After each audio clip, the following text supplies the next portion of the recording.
पूर्णमदः पूर्णमिदं पूर्णात्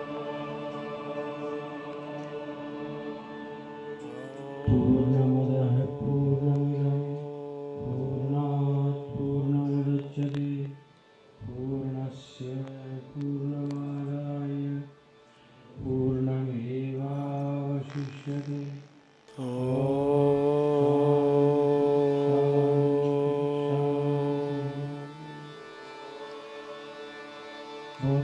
लेते हुए पूर्णमदः पूर्णमिदं पूर्णात् पूर्णमुदच्यते पूर्णस्य पूर्णमादाय पूर्णमेवावशिष्यते। ॐ शान्ति शान्ति शान्ति। बहुत अधिक समय न लेते हुए कुछ बातें आपको बताना चाहूँगा, फिर स्वामी जी महाराज के द्वारा श्रीमद् देवी भागवत का व्याख्यान प्रारंभ होगा।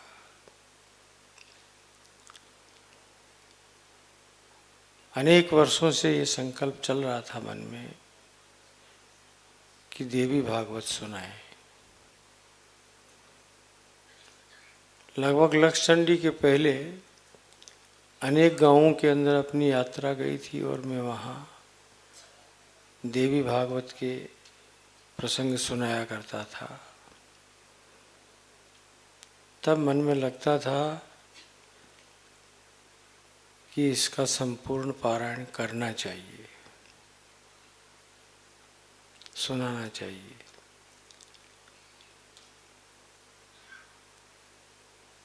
स्वास्थ्य ने बीच में साथ नहीं दिया, लेकिन संकल्प तो पड़ा हुआ था मन में। जैसे पृथ्वी में डाला हुआ बीज कभी न कभी तो उगता ही है।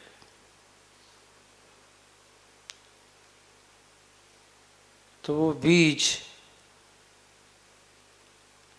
आज उग गया है।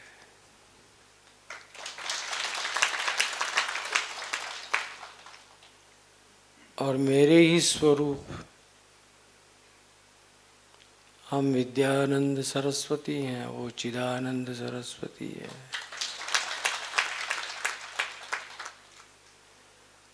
विद्या से ही चित स्वरूप का अनुभव होता है और चित स्वरूप की अनुभूति के पश्चात ही आनंद का अनुभव होता है, और ये सब करवाने वाली भगवती सरस्वती है।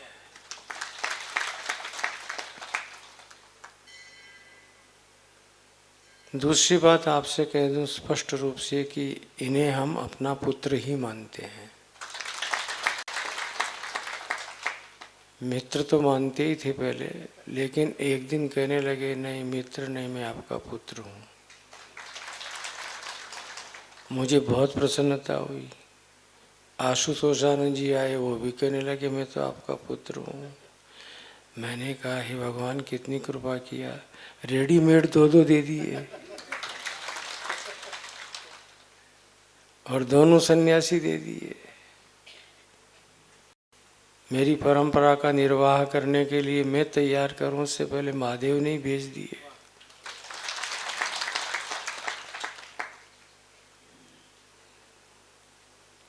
स्वामी जी महाराज की वाणी बड़ी ओजस्वी है, विद्वान तो है ही है, साथ में वक्तृत्व शैली भी बहुत अच्छी है। बहुत सारा बोले छे અને એ વાતનો અનુભવ તમને છે, એટલે ખૂબ જ મજા પડશે, ખૂબ આનંદ આવશે તમને। तो यह है देवी भागवत, भगवान वेद व्यास के द्वारा रचित जो महापुराण है। थोड़ा सा विवाद होता है यहाँ, लेकिन मैं उस विवाद में नहीं जाना चाहता, संवाद कर लेता हूँ थोड़ा।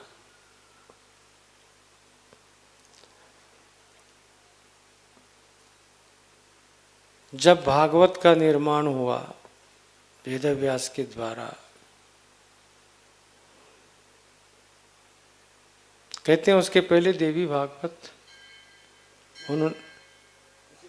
उन्होंने लिख दिया था, ऐसा भी कहीं उल्लेख मिलता है।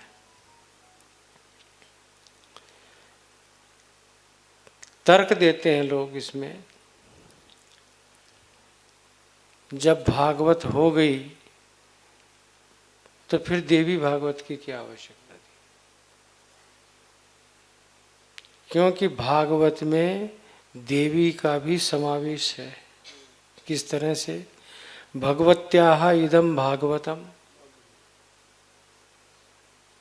जो भगवती से संबंधित है और उनका चरित्र का जो गान हो रहा हो तो वो भागवत है। लेकिन जब इस भागवत को हम देखते हैं तो यहाँ तो देवी नदारद है, देवता ही देवता है। प्रारंभ ही होता है 24 अवतारों से श्रीमद् भागवत में। और जब देवी भागवत को उठा के देखते हैं तो ये 24 अवतार देवी से ही प्रकट हुए हैं।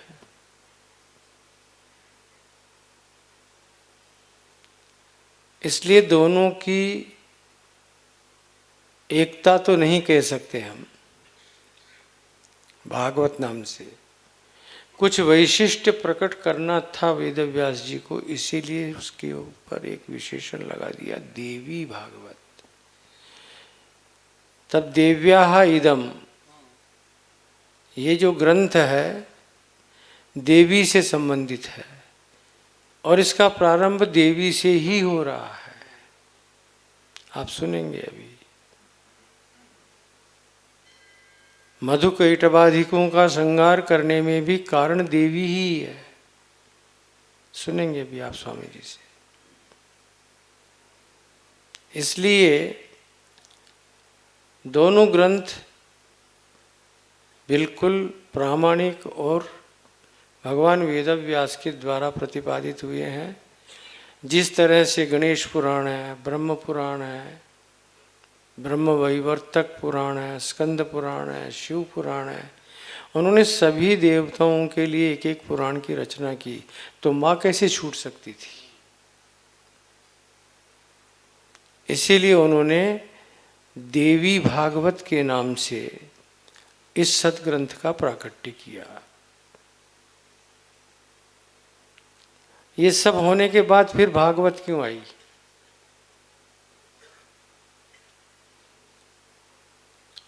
जब इन 18 पुराणों में ये सब समावेश हो जाता है देवी भागवत का भी, तो ये भागवत का है,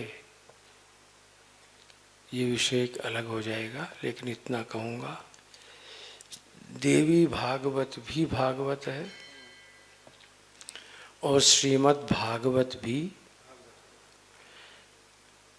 अच्छा, दोनों में ही देख लो, वहाँ देवी लगी हुई है, यहाँ श्री लगी हुई है। श्रीमद् भागवत, अब वहाँ देवी के विभिन्न स्वरूपों का प्रतिपादन हुआ है और जगत के कर्तृत्व का कारण भगवती देवी को, पालन का भी हेतु देवी को और संहार का हेतु भी। और वहाँ भी महाकाली, महालक्ष्मी और महासरस्वती बैठी हुई हैं। इधर भी ये जो देवता हैं उनमें त्रिगुणात्मिक शक्ति को स्वीकार करके और भगवान कर्तृत्व भी रखते हैं, पालक भी हैं और संहारक भी वही है। उनमें भी त्रिगुणात्मिका शक्ति विराजमान है। और श्री जी के बिना श्रीमद् भागवत है ही नहीं। प्रत्येक स्कंद की पुष्पिका जो है उसमें श्री आता ही आता है। श्रीमद् भागवते महापुराणे ऐसा ही आएगा, श्री वहाँ भी है। इन बच्चों ने जो अभी भजन गा दिया उसी श्री का स्मरण कर दिया। वो जो श्यामा है, राशेश्वरी भगवती राधिका है, वही श्री है। समन्वय दोनों का समान रूप से हो सकता है, लेकिन प्रतिपादन उसकी शैली अलग हो जाती है। देवी भागवत में अनुष्टुप छंद की विशेषता है, और भी दूसरे छंद आए हैं लेकिन अल्प मात्रा में। लेकिन श्रीमद् भागवत के अंदर 32 प्रकार के छंदों का उपयोग हुआ है। ये भगवान वेदव्यास की अंतिम कृति लिखते लिखते जब एक लेखक, एक राइटर बहुत अच्छा अनुभवक हो जाता है ना, उसके बाद जो उसकी कृति अंतिम होती है वो अत्यंत ही महत्वपूर्ण बन जाती है। इसलिए श्रीमद् भागवत का प्रचलन विशेष रूप से देखा जाता है। देवी भागवत बहुत कम मात्रा में और कम स्थानों के ऊपर होते हुए देखी जाती है। यहीं पर देख लो अपने को, मुझे 30 साल हो गया यहाँ, पहली बार आज हो रही है। और खुशी मुझे इस बात की है कि वो भी एक सन्यासी के द्वारा ही हो रही है। मुझे 2-4 भक्तों ने, शहर वालों ने, मेरे आदिवासी कुछ नहीं बोलते मुझे, उनको तो मैं जो बोल दूं वही रात वही दिन, और उसको बड़े हंसते हुए स्वीकार करते हैं, साथ देते हैं। लेकिन शहरी लोगों को क्या, थोड़े बुद्धिवादी हो जाते हैं, तो वो कहते हैं आप हमेशा सन्यासियों को ही बुलाते हैं, गुजराती बोलने वाले वक्ताओं को क्यों नहीं बुलाते हैं। मैंने कहा आप हमारे सन्यासियों को सुन लीजिए, उसके बाद मुझे कोई गुजराती वक्ता ऐसा बताइए जो इस तरह से व्याख्यान करके दे सकता हो। बोला नहीं, તમે ગુજરાતમાં રહ્યો છો ને એટલે હું કહું છું। मैंने कहा गुजरात क्या છે? ભારતમાં છે।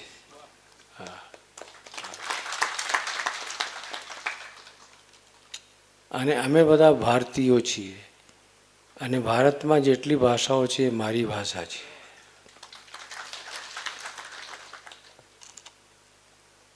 और वैसे भी टीका टिप्पणी नहीं करना चाहता, लेकिन जितने भी पंडित लोग हैं कि कथा करते हैं, उनके पीछे संसार लगा हुआ है, उनकी आकांक्षाएं बनी हुई है।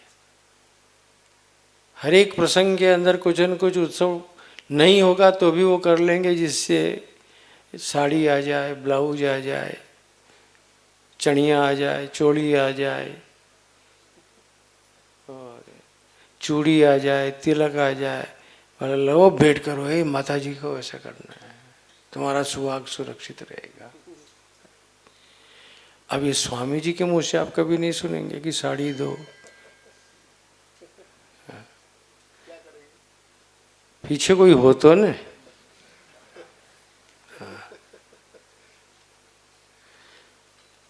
इसका सीधा स्पष्ट अर्थ ये होता है, वक्ता निष्प्रिय होना चाहिए।